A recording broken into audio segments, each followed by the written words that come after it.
Ahoy there! Thank you for taking the time to help me out.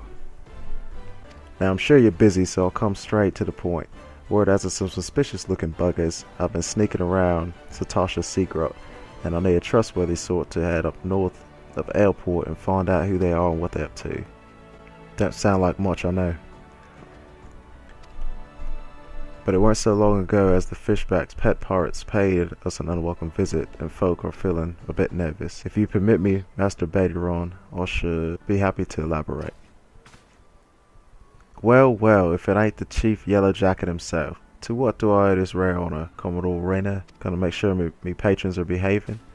Neither. In fact, I was informed that you had requested an adventurer to assist in my investigation and came to offer what information I could sift from recent reports. Over the course of the past moon, there have been several sightings of an unfamiliar vessel off the coast of Airport in the vicinity of the Isles. This information came to my attention no more than a few weeks after the squad of my own soldiers had completed a routine patrol of the reef, Seagrot included. The search revealed little, save that a family of corals had taken up residence in the cave. Nothing to concern us. In light of recent developments, however, it was seem wise to search Satasha, but with the Sahagan testing our defenses daily, I am loath to assign the task to a limited force at my disposal. Our line is stretched as it is. Thus I sought the services of a competent adventurer to conduct an investigation in our stead. Any aid you can offer in this matter would be greatly appreciated. Then it's settled.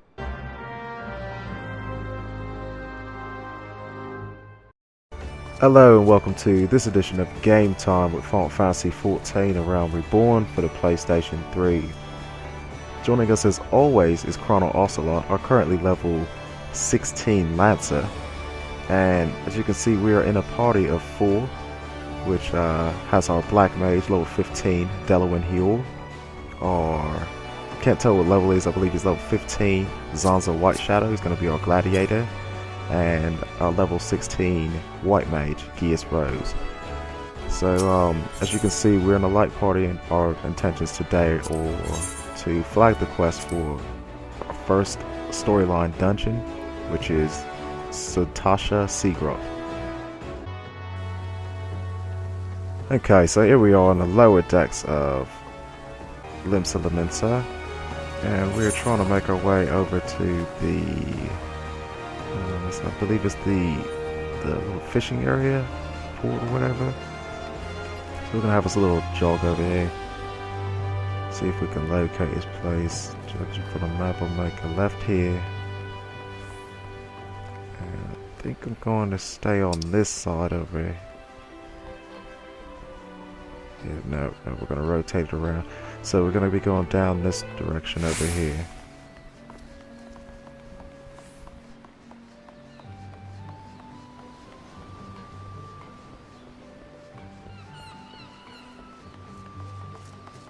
Okay, then we can shoot down these staircase.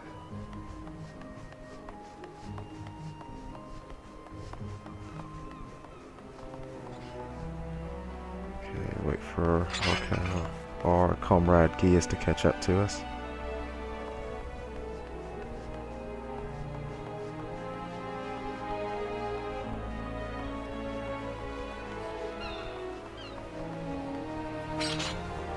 Alright, so here we go. We're going to have a chat to this person here, the ferry skipper. So it seems like what they're going to be doing is they want to pull all of us over here so we can talk to this ferry skipper so they can take us to Airport, which is the next, I guess, camp or location where we're going to have to go to in order to reach Satasha Seagrot.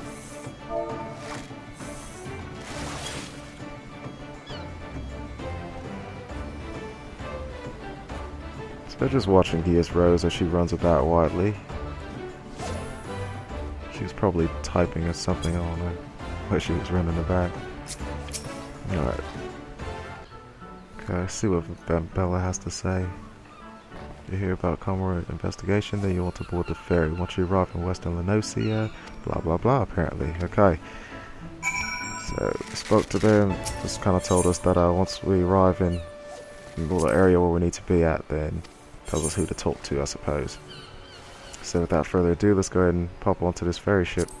Or maybe not, that's 100 gil for me, so see what our teleport costs instead. Alright, so our teleport's 85 to get there, that can save me 15 gil. So I'm definitely going to just do my teleport there. Meanwhile they have to pay the 100 gil, or the rest of my party mates will pay the 100 gil to travel there, but we'll all meet up in the same area. Okay, so here I am at Aleport.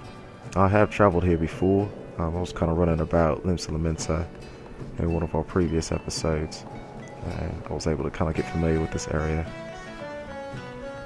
So they should be coming about over here. Let's talk to this Orwin character here. So we got some leaves.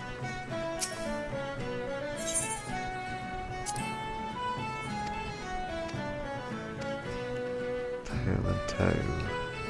Yeah, so it looks like Orin has a few leaves for us that we'll go ahead and accept, just to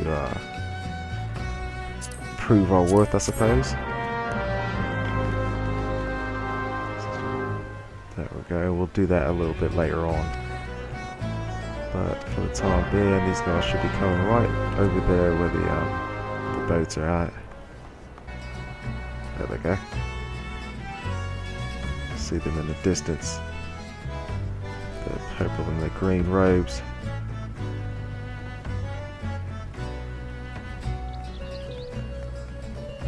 Alright. So yeah, so you pay for your passage and it takes you over there. And then later on you want to definitely come touch these crystals. It's going to be their first time doing it. So of course we want them to get attuned to the Aetherite. So we're going to get them familiar with all the areas. And while we do that, we'll take a little quick break. And we will resume once we start heading back up to the Satasha Seagrot. Okay, and we are back.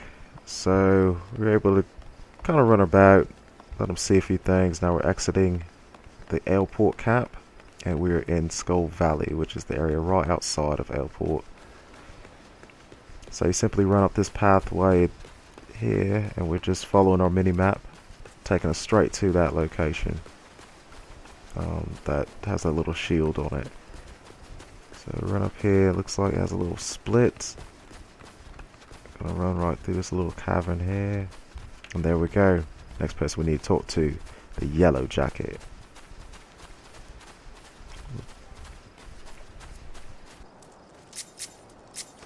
Alright, so we were waiting for Zanzo White Shadow make it, so now we can have a chat to the Yellow Jacket. Please tell me you're here on Yellow Jacket duty and not some daft side out for a stroll. I assume you already know the ship's been slipping around the Isles of Umbra. We've been on the lookout for pirate activity ever since that vessel was sighted. I think a crew of cutthroats might have a den nearby.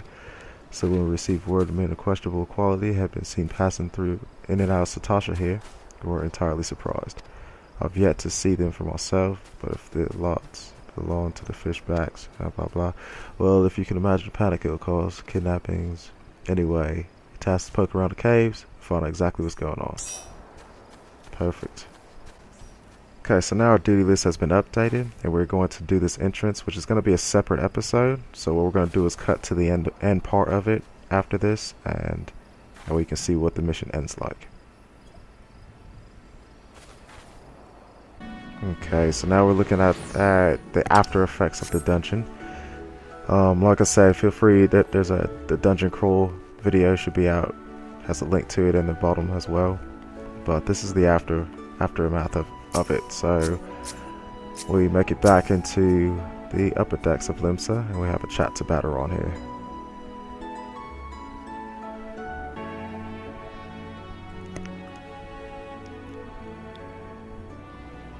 Such a task. It's on the books. I don't like the way he talks, so I'm really not going to read it. I'm going to leave this up to you guys. Pause the video if you like to take a peek at it.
Okay, so that should about do it.